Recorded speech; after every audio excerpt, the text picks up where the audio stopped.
Welcome to Management Series by Oluwole Dada.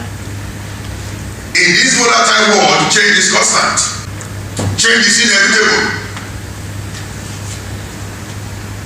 Consumer behavior is almost unpredictable.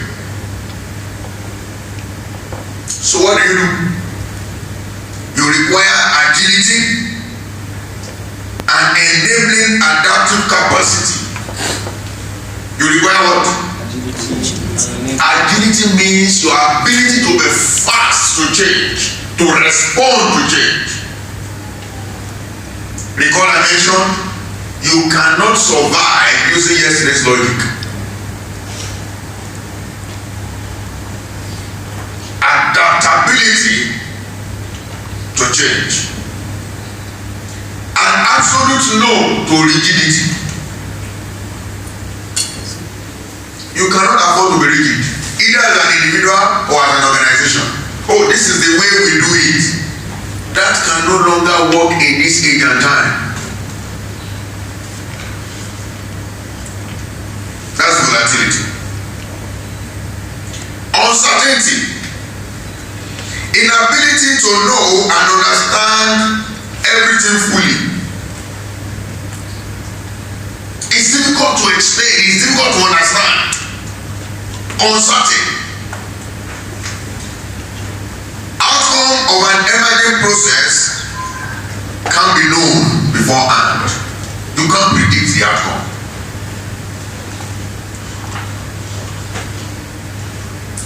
To say you are so sure the way and manner that consumers will respond to a particular new product is no longer existent. You can't predict these things. Now you need to move away from planning for a predictable outcome.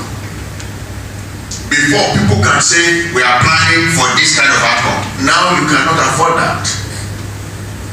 So you need the ability to operate under multiple outcomes by increasing diversity of plans. So you must have different plans.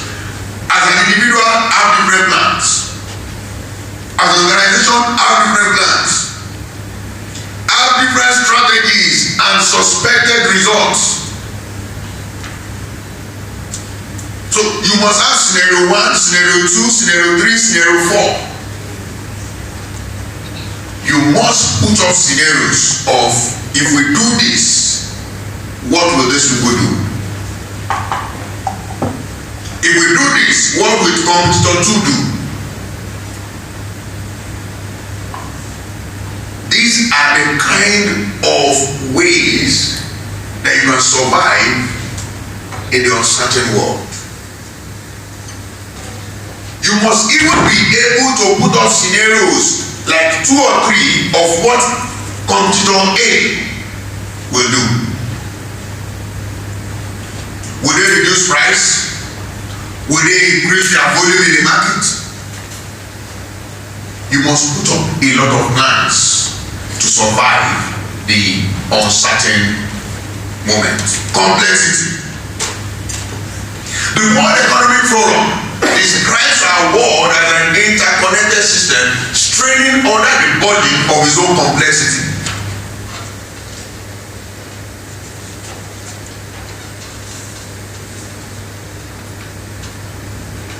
So, the world itself is struggling under the complex nature that it has found itself. Many parts being interconnected and interdependent. Imagine the problem in China. Shutting down China has affected the whole world. Imagine the blockade of the Suez Canal in Egypt affected the whole world. Imagine Ukraine and Russia fighting in Europe, affecting us in Africa. The interconnectivity of the whole world is increasing its complexity. And what do you need to do? Avoid traditional ways of handling issues.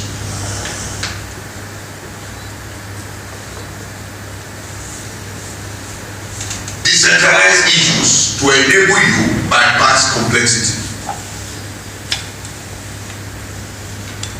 Part of the evolution going on in some multinational organization is you have what you call a matrix structure. So organizations are moving away from the usual hierarchical structure into a matrix one. These are ways by which organizations are responding to changes in the ecosystem. And the last one, ambiguity. The quality of being open to more than one interpretation. So you see an event, you will need to interpret it in different ways. The event itself will present itself from different directions. Absence of models to explain observed phenomena increases ambiguity. One of the ways to survive this ambiguity is to learn to use models. And I want to speak to you as an organization now. A model to evaluate the macro environment is personal, meaning political, reviewing policies in the organization, policies in the country, in the ecosystem. Economy, so you evaluate the unemployment rate, the foreign exchange rate, how do they impact you. Socio-cultural, so you talk about the demography. Technology, how is the technology affecting you as an organization?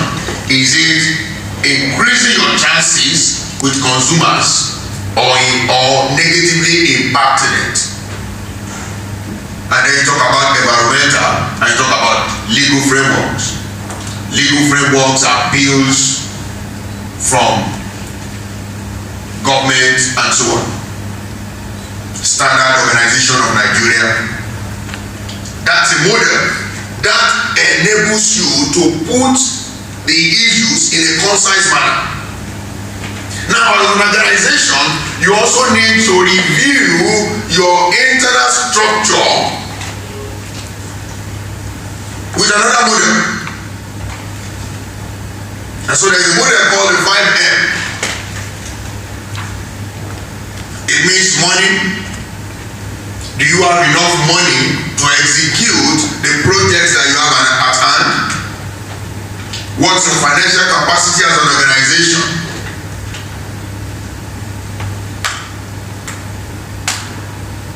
You talk about the man, the human resources. Do you have enough human resources? Are they competent enough to manage the crisis that is coming or that the world is experiencing?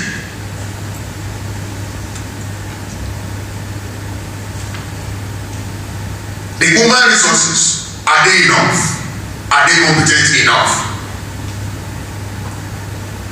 Materials, that's another end.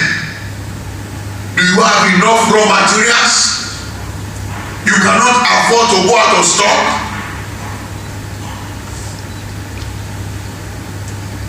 Your supply chain must be strong enough as an organization.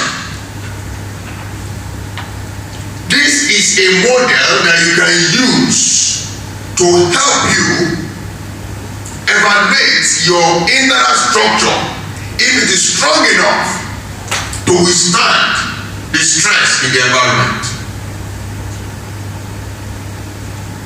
So I'll talk about materials. Now, if the organization use machines, that is another important element. Machines. Do your machines have the capacity for the request from your consumers? Are your machines strong enough that they cannot break down in the course of working? Do you have the parts of your machines on ground to avoid downtime, and you will require to go outside the country for weeks, and that will be an opportunity for your competitors to take over your market. So your machine must have the capacity to supply the request from your consumers. Not only that, you must have the moving parts at a quick distance, such that you will not have a long downtime that will lead to competitors taking advantage of the lacuna. And the last one, your method as an organization. How is your process? Do you have a quick process of getting things done? Your approval processes? Your hierarchical processes? Do they inhibit progress or expedite them? That is a model.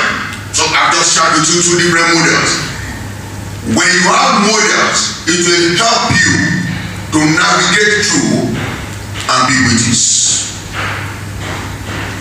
So resolving ambiguities means understanding the context within which the event took place.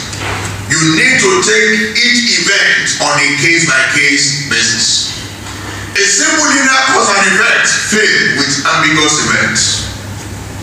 Oh, this is it and this is the way it will be. No, those things no longer work.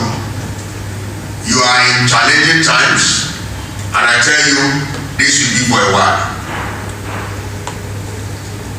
So it requires system thinking to see the interconnection, and that's why I talked about the use of models. So how do we navigate through this? Thank you for listening. Kindly subscribe, like, and share on our YouTube channel, Oluwole Dada. See you in the next series.